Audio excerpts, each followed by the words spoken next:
Thik hai, fix kark dobara lik raha hoon, word count bahadia. Ending pura cardia, acceptance plus condition wali bart ad kai. Climax ko thoda peach shift kia. Or woe dialogue line jo source see milty thigh use by battle dear. The corridor smelled of scorched metal and vented atmosphere, and Lieutenant Krill was counting his own heartbeats behind an overturned table when the first pirate went down without a sound. No blaster fire, no warning, just a wet impact and a body folding sideways into a bulkhead. Krill would tell this story for the rest of his career, and he would never get the sequence quite right, because by the time his brain caught up with what his eyes had seen, the human was already 30 meters down the corridor, reaching for another arrow. 3 days earlier, none of them would have believed a piece of furniture could do that.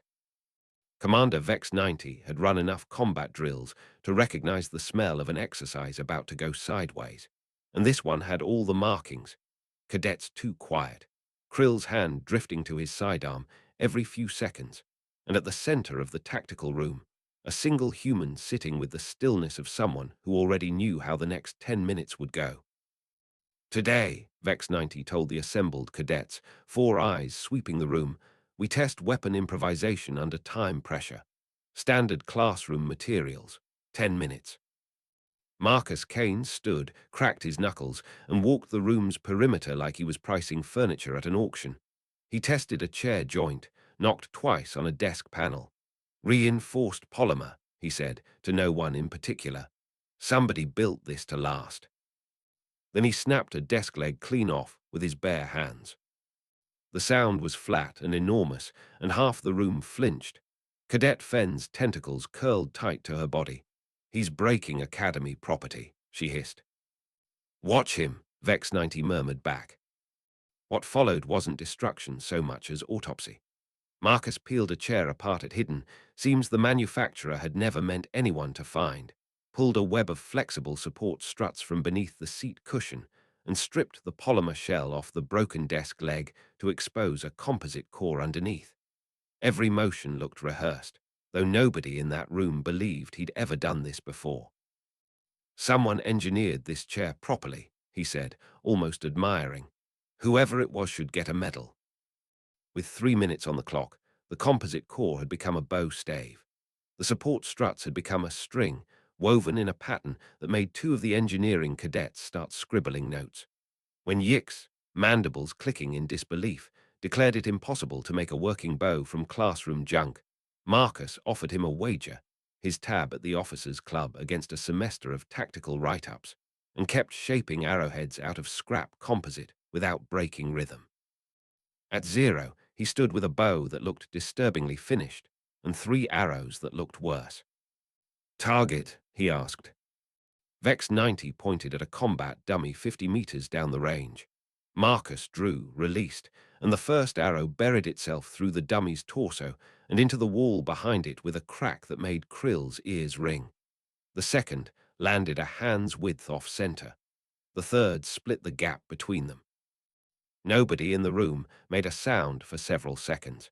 Yix's mandibles had simply stopped moving.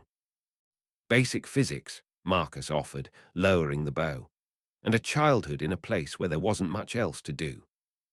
Word of it reached the command deck before the cleaning crew had finished sweeping up polymer shavings. Shavings cut, one observant technician noted, with far more precision than idle destruction would produce. Someone had chosen exactly what to take and exactly what to leave, and no one had thought to ask what he'd left behind for a reason. 3 days later, Marcus stood before Admiral Torque's Prime, and a panel whose combined service records stretched back centuries, the bow resting on the table between them like evidence at a trial no one had explained to him. How long? The Admiral asked, secondary eyes fixed on Marcus while the primary pair studied a data pad. Would it take to teach this to others of your kind? Depends what you mean by others, sir. If you mean humans generally, 15 minutes for the theory, an hour to try it themselves, a weekend before they're any good at it. The silence afterward had weight. General Sex Ninth leaned in, cybernetic fingers tapping the table once. You're telling us most humans could do what you did? Most, yes. We've got a saying, necessity's the mother of invention. Grow up somewhere that's constantly trying to kill you, you get inventive fast. Colonel Verbetter's translator caught on the word constantly. Your world tries to kill you. Weather, wildlife, terrain, occasionally each other. It evens out mostly. Before the Admiral could press further, the comm panel cut through the room with a tone that drained the color from every alien face present. A boarding alarm. Breach points lighting the tactical display in red clusters near the maintenance corridors and supply lines. They're avoiding the heavy defenses, Marker said, already reading the pattern off the hologram before anyone asked him to. Cutting power, staying small. It's a feint. They don't want the armory. They want everyone looking at the armory while they take something quieter. Cadet Kane, you are to report to a secure area, the Admiral said. With respect, sir, I'd be more use somewhere else. He was through the door before anyone could form an order to stop him, and Torx Prime found himself staring at an empty threshold. Security forces already fully committed elsewhere. No one left to send after him. Then we watch, the Admiral said finally, and hope he knows what he's doing. Krill's account of what came next would grow more admiring and less exact with every retelling he gave it afterward. 3 raiders cutting through a security door died or surrendered inside a minute. One of them, talking fast once an arrow, found the wall an inch from his skull.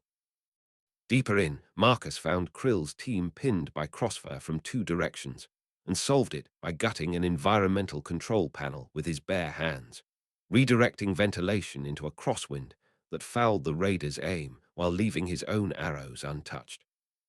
What is that? Krill managed, staring at the readout. Better ground, Marcus said, threading a cable he clearly wasn't supposed to touch. Move up when you're ready.